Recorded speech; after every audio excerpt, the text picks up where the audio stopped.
வணக்கம், நான் உங்கள் சசி.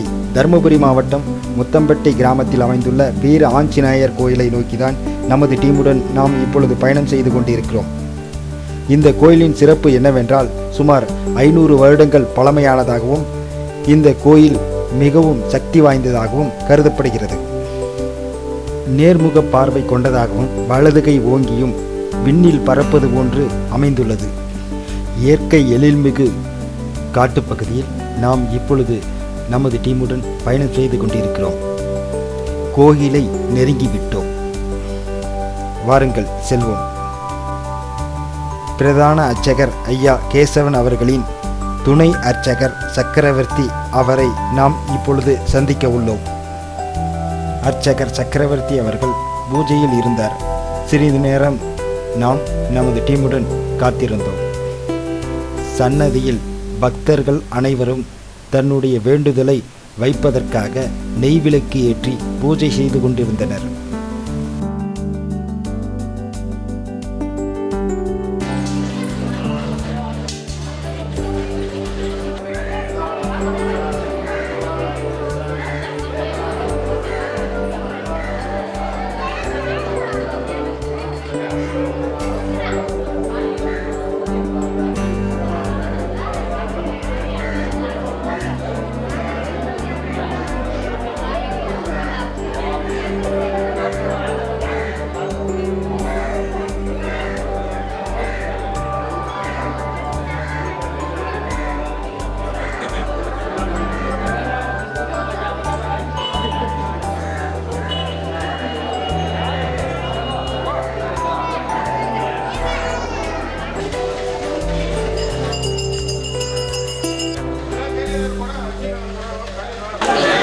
வணக்கம், அத்திரி டிவியிலிருந்து நான் உங்கள் சசி. தருமபுரி மாவட்டம் நல்லம்பள்ளி ஒன்றியம் முத்தம்பட்டி என்னும் கிராமத்திலிருந்து அங்கே இருக்கிற வீர ஆஞ்சநேயர் கோவிலிருந்து இப்போ நம்ம பேசிகிட்டு இருக்கோம். இந்த வீர ஆஞ்சநேயர் இங்கே எப்படி பிரதிஷ்டை ஆனார் மற்றும் இங்கே இருக்கிற மக்களுக்கு என்னென்னலாம் நன்மை பயக்கிறாரு அப்படின்றத நம்ம இப்போ பார்க்க வந்திருக்கோம்.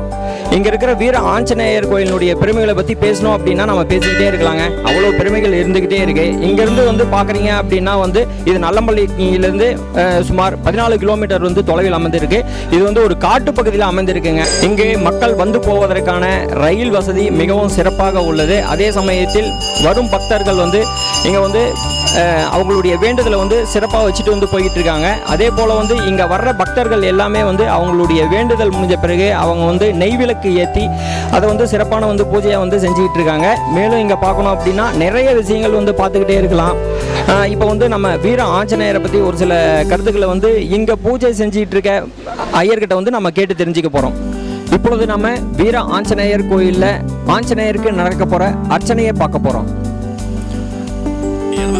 ஆஞ்சநேய சுவாமி அஷ்டோத்திர சதநாம பூஜானி சமர்ப்பயாமி. ஓம் மன்மதாய நமः மகாவீராய நமः மார்தாத்மஜாய நமः. ஓம் தத்வஞான பிரதாய நமः. ஓம் சீதாதேவி புத்திரவரதாய நமः. ஓம் அசோகவனேஹ சித்ராய நமः. ஓம் சுக்ரேவ சிவாய நமः. ஓம் குமார பிரம்மச்சாரிணே நமः. ஓம் சிரஞ்சீவினே நமः. ஓம் பாரிஜாத மூலவாசினாய நமः. ஓம் ராமபத்ராய நமः. ராமபடமணபிரதாய நமः. ஓம் தைத்யாந்தகாய நமः. ஓம் பரபிரம்மணே நமः. ஓம் ஸ்ரீ மகாவீர ஆஞ்சநேய சுவாமினே நமः. ஓம் மனோசவம் மாருத துல்லிய வேகம் ஜிதேந்திரேகம் புத்திமதாம் ரிட்டம் வாதாத்மஜம் வானராயூதமுக்யம் ஸ்ரீராமதூதம் சிரசே நமாமி. ஓம் ஸ்ரீ சீதா லக்ஷ்மண பிரத சத்ருக்னவத்னஹ ஸ்ரீ ராமச்சந்திரமூர்த்தி பிரியதீத ஸ்ரீ வீர ஆஞ்சநேய சுவாமினே நமः. பேர் சக்கரவர்த்தி. நான் இந்த ஆஞ்சநேயர் கோயிலில் ஒரு 10 வருஷமாக வேலை பார்த்துட்ருக்கேன். சிறப்பு என்னன்னா நேர்முக கடவுள், தென்முக கடவுள். நேர்முகமாக இருக்குது, வலதுகை ஓங்கி இருக்குது, ஆசீர்வாதம் பண்ணுற மாதிரி இருக்குது. அதே போல் இலங்கையை நோங்கி இருக்கிறது ரொம்ப விசேஷமானது. சீதா தேவியை சிறை எடுத்துகிட்டு போகும்போது ஆஞ்சநேயர் விநாயகரை தரிசித்துட்டு நேராக போய் சீதையை சிறை எடுத்துகிட்டு காப்பாற்றிருக்காரு. சிறப்பாக இருக்கிறதுனால இங்கே தரிசித்துட்டு போகிறாங்க. இந்த கோயில் எத்தனை வருட காலமாக இந்த இடத்துல இருக்குது? காலமாக இருக்குது சார். 500 வருஷ காலமாக இருக்குது. 500 வருஷ காலமாக இருக்குது. 1966 இது கண்பட்டது. ரயில் பாலம் போடும்போது கண்பட்டது. அதுக்கு முந்தி ஒரு செடி கொடியாக மறைச்சிட்டு இருந்ததுனால எந்த ஒரு கோயில் தெரியாமல் இருந்தது. அது அந்த ட்ரெயின் பாலம் போடும்போது தான் இது கண்பட்டது. இந்த கோயிலை பிரதிஷ்டை பண்ணுறதுக்கு யார் யாரெல்லாம் உதவி செஞ்சாங்க? பக்தர்கள் நிறைய பேர் உதவி செஞ்சுருக்காங்க. அதாவது அவங்களுடைய பிரார்த்தனைக்காக கோரிக்கைகள் வைத்திருக்காங்க. அந்த கோரிக்கைகள் நிறைவேறதுனால வந்து அவங்கவுங்க பிரார்த்தனைக்கு ஏற்ற மாதிரி செஞ்சுருக்காங்க. மக்களுடைய கோரிக்கைகள் நிறைவேறுச்சு அப்படின்னா வந்து இந்த கோயிலுக்கு என்னென்ன மாதிரி பிரார்த்தனைகள்லாம் வந்து செஞ்சிட்டு இருக்காங்க? அபிஷேகம், அலங்காரம், அபிஷேகம், இது மாதிரி இந்த சித்திர கொட்டாய் போட்டிருக்காங்க, இந்த கிரில் கேட் எல்லாம் போட்டிருக்காங்க சார். வேற மாதிரி ஏதாவது அலங்கார பூஜைகள் ஏதாவது வந்து செஞ்சுட்டு இருக்காங்க? வெள்ளி சங்கு சக்கரம் இது மாதிரி எல்லாம் வாங்கி கொடுத்துருக்காங்க. விசேஷமாக இருக்கும். புரட்டாசி மாதத்தில் வந்து பெருமாளுக்கு உகந்தவர் வந்து ஆஞ்சநேயர். அவருக்கு ரொம்ப விசேஷமான பூஜைகள் நடைபெறும். சனிக்கிழமை நாளில் ரொம்ப விசேஷமாக இருக்கும். இந்த சுற்று வட்டாரத்தில் வந்து ரொம்ப சிறப்பு வாய்ந்த ஆஞ்சநேயர்ன்றதுனால அனைத்து பக்தர்களும் வந்து திரளாத வந்து இந்த ஆஞ்சநேயரை தரிசித்து போவாங்க. இருந்தாலும் அதர் ஸ்டேட் கர்நாடக மாநிலத்தில் இருந்தும் ஆனைக்கல், தளி, மாரண்டள்ளி சில வட்டாரங்களிலிருந்து வருவாங்க. மேலும் இந்த கோயிலில் வந்து என்னென்ன மாதிரி வந்து அர்ச்சனைகள் நடக்குது, மேலும் வந்து பக்தர்கள் வந்து அவங்களுடைய கோரிக்கைகளை வந்து வச்சுட்டு போன பிறகு அவங்களுடைய மனங்கள் வந்து எந்த அளவுக்கு திருப்தியாக இருக்கு, மறுபடியும் அவங்க வந்த பிறகு என்னென்ன நிவர்த்தியெல்லாம் வந்து செஞ்சுட்டு போகிறாங்க அப்படின்றத தெளிவாக சொல்ல முடியுங்களா? கண்டிப்பாக சொல்கிறேன் சார். திருமணமும் தடை இருப்பவர்களுக்கு திருமணம் நடைபெறும். மஞ்சள் கொம்பு மாலையாகவும் வெற்றலை மாலையாகவும் துளசி மாலையாகவும் சாற்றி செவ்வாய்க்கிழமை நாளில் வெற்றலை மாலை, மஞ்சள் மாலை, துளசி மாலை சாத்தினால் திருமணம் கண்டிப்பாக நடைபெறும். குழந்தை இல்லாதவர்களுக்கு குழந்தை பாக்கியத்திற்காக துளசி மாலை சாத்தி வெற்றலை மாலை சாத்திட்டு வருவாங்க. அதே மாதிரி போல் வெண்ணெய் காப்பு சாத்துவாங்க, வடை மாலை சாத்துவாங்க சார், குழந்தை பாக்கியத்திற்காக. அந்த கோயில் வந்து இந்து அறநிலைத்துறைக்கு வந்து உட்பட்டது. இந்து அறநிலைத்துறை வந்து இந்த கோயிலுக்கு என்னென்ன மாதிரி வசதிகள்லாம் செஞ்சு கொடுத்துருக்காங்க? இப்போதைக்கு இந்த ஃபாரஸ்ட் ஏரியான்றதுனால எதுவும் செய்ய முடியாது. அவங்கக்கிட்ட பர்மிஷன் கேட்டால் தான் செஞ்சு கொடுப்பாங்க. இருந்தாலும் பர்மிஷன் கொடுக்குறதில்ல. இருந்தாலும் ரூம் கட்டியிருக்காங்க. ஜனங்க போக்குவரத்தில் நெரிச்சலாக இருக்கிறதுனால பேரிகார்டு கட்டியிருக்காங்க. இந்த மாதிரி வசதி தான் செய்ய முடியும்.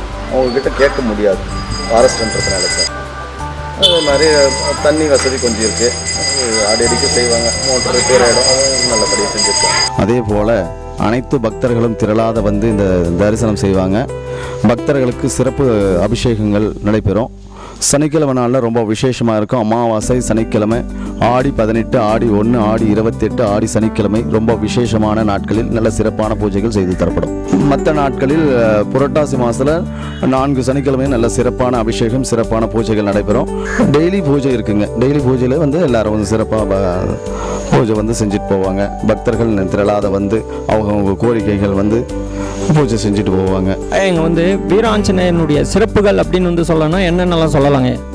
நேர்முக கடவுள், ஒரு மலையில் இருக்கிறது, ஒரு பாறையில் இருக்கிறது ரொம்ப விசேஷமான கோயில். இந்த கோயில் வந்து ஒரே ஒரு பாறையால் அமைஞ்சதுங்களா? ஒரே பாறையில் அமைஞ்சிருக்கு. நேர்முக கடவுள். எல்லா ஆஞ்சநேயரும் சைடாக இருக்கும். இந்த ஆஞ்சநேயர் வந்து நேர்முகமாக இருக்காங்க. அதே போல் வந்து இலங்கையை நோக்கி இருக்கிறது ரொம்ப விசேஷமானது தென்முக கடவுள். அர்ச்சகருடைய கருத்துக்கள் மிகவும் சிறப்பாக இருந்தது. அவருக்கு வந்து நம்ம ஒரு நன்றி சொல்லிடுவோம். ஐயா நன்றி. டிவிக்கு நன்றி. மேலும் இதே கோயிலில் 5 வருட காலமாக பணிபுரியும் அர்ச்சகர் அவர்கிட்ட வந்து இந்த கோயிலினுடைய சிறப்புகளை பற்றி நம்ம கேட்டு தெரிஞ்சுக்க போகிறோம். ரொம்ப விசேஷம். தமிழ்நாட்டிலேருந்து மட்டும் இல்லை, இதை சுற்றி வந்து ஆந்திரா, கர்நாடகா நிறைய இடங்கள்லேருந்து வராங்க. அதாவது அதிகப்படியாக வந்து மக்கள் வந்து எந்த இடத்துலேருந்து வந்துக்கிட்டு இருக்காங்க? எல்லாம் பெங்களூர், கர்நாடகா, ஒசூர், எல்லாம் சென்னை, எல்லாம் இதெல்லாம் வந்து அதிகப்படியாக வர்றது வந்து கர்நாடக மக்கள் மட்டும். நம்ம தமிழ்நாட்டிலையும் அங்கங்கே வந்து நிற்கிறாங்க. இருந்தாலும் கர்நாடகா தாசை வராங்க.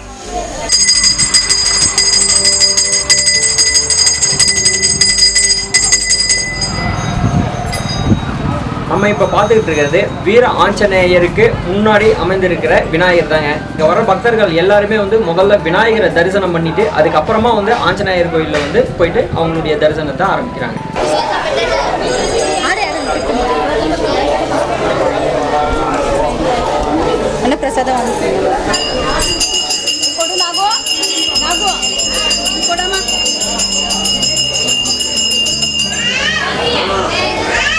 வணக்கம். வணக்கம் சார்.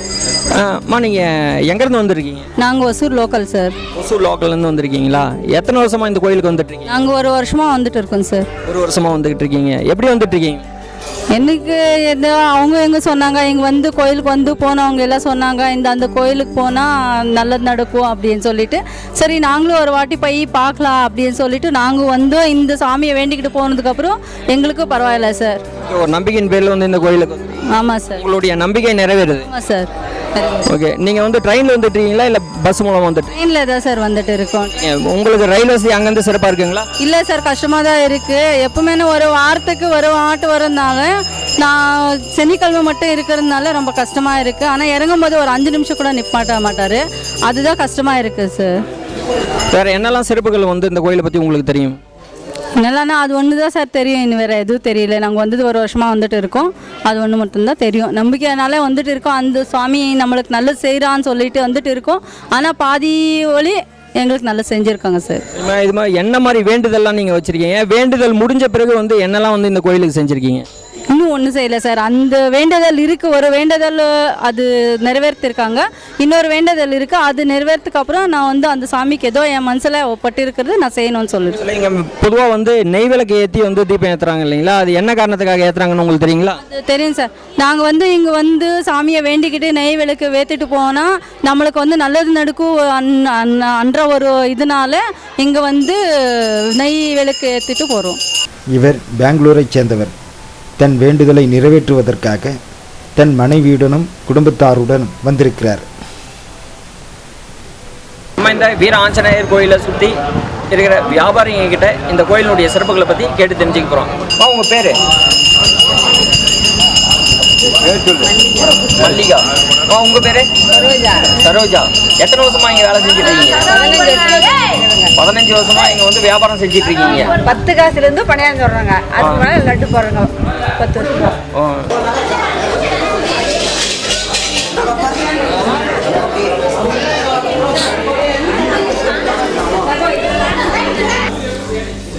இந்த கோயிலுக்கு பார்த்தீங்க அப்படின்னா வந்து பிற மாநிலங்கள்லேருந்து வந்து அதிகப்படியாக வந்துக்கிட்டு இருக்காங்க. பெரும்பாலும் அவங்க வந்து காரில் தான் அதிகமாக வந்துக்கிட்டு இருக்காங்க. அதில் வந்து ஒரு சிலருடைய கருத்துக்களை வந்து நம்ம கேட்க போகிறோம். சொல்லுங்கள். இது என்னன்னால எங்கள் காரில் ஒரு கிளைம சிட்டி இந்த கர்நாடகாவிலேருந்து ரொம்ப நிறைய காரில் வர்றாரு. அங்கே மெயின் ரோடு வந்து நல்லா இருக்குது. Up to Dharmapuri highway first கிளாஸாக இருக்குது. இந்த காடில் இந்த ஃபாரஸ்ட்டில் ரோடு ரெடி பண்ணணும். இல்லைனால கொஞ்சம் 3-4 இயர்ஸ் பேக் ரெடி பண்ணியிருக்கிறாரு. இப்போ எல்லாம் திரும்பி எல்லாம் போச்சு. இது ஒருதுக்கு ஆகுறதில்ல, போகிறதுக்கு ஆகுறதில்ல, கீழே அடிக்குது, பஞ்சர் ஆகுது. இது ரொம்ப டிஃபிகல்ட் ஆகும் ஒருத்துக்கு போகிறதுக்கு. இங்கே ஒரு 9 கிலோமீட்டர்ஸ் எவ்வளோ இருக்கும் சாமி? இது 7 கிலோமீட்டர்ஸு கொஞ்சம் ரோடு ரெடி பண்ணணும். கொஞ்சம் விடுத்து அகலமாக கொஞ்சம் ரெடி பண்ணால இன்னும் நிறைய வராரு இந்த சாமி தரிசனத்துக்கு. இல்லைனால கொஞ்சம் ரோடு இருக்குதப்பா, காரு ரொம்ப காஸ்ட்லி கார் வாங்கிட்டு அந்த காரெல்லாம் கீழே அடித்தால டேமேஜ் ஆகிறது. அதுக்கு தான் நான் சொல்கிறது, கொஞ்சம் ரோடு ரெடி பண்ணணும், க்ளீனாக ரெடி பண்ணிட்டாங்க. கொஞ்சம் விடுத்து ரெடி பண்ணாலும் இன்னும் நல்லா இருக்குது. சாட்டர்டே ரொம்ப நிறைய வராரு. அமாவாசைக்கு ரொம்ப நிறைய வராரு. பௌர்ணமிக்கு வராரு. பெங்களூருக்கு நிறைய வராரு. கர்நாடகத்தில் ஜாஸ்தி வராரு. இங்கே தமிழ்நாடுக்குன்னு கர்நாடகாவில் ஜாஸ்தி சாமிக்கு வந்து போகிறாரு நான் சொல்கிறது. ஓகே, ஐயாவுடைய கருத்து மிகவும் சிறப்பாக இருந்தது. மேலும் பார்த்தீங்க அப்படின்னா வந்து நல்லம்பள்ளியிலிருந்து இந்த கோயிலை அடையிறதுக்கான அந்த வழி மட்டும் சீரமைக்கப்படணும் அப்படின்றது வந்து மக்களுடைய ஒரு வேண்டுகோளாக இருக்குது. அந்த வேண்டுகோளை வந்து இந்த இந்து அறநிலைத்துறை சரி செஞ்சு கொடுத்தாங்க அப்படின்னா வந்து மக்களுடைய சார்பில் அத்திரி டிவியும் அவங்களுக்கு நன்றி சொல்ல கடமைப்பட்டிருக்கு. முத்தம்பட்டியில் அமைந்துள்ள வீர ஆஞ்சநேயரின் சிறப்புகள் மிகவும் அற்புதமாக இருந்தது. இது வந்து மக்களுக்கு பயனடையும் அப்படின்னு சொல்லி நாங்கள் நம்புகிறோம். உங்களிடம் இருந்து விடைபெறுவது உங்களின் சசி. நன்றி, வணக்கம். சன்னதியில் அர்ச்சகர்களுக்கு நன்றி சொல்லிட்டு நான் இப்போ கிளம்பிட்டேன். மீண்டும் இது போன்ற அடுத்த நிகழ்ச்சியில் நான் உங்களை சந்திக்கிறேன். நன்றி, வணக்கம்.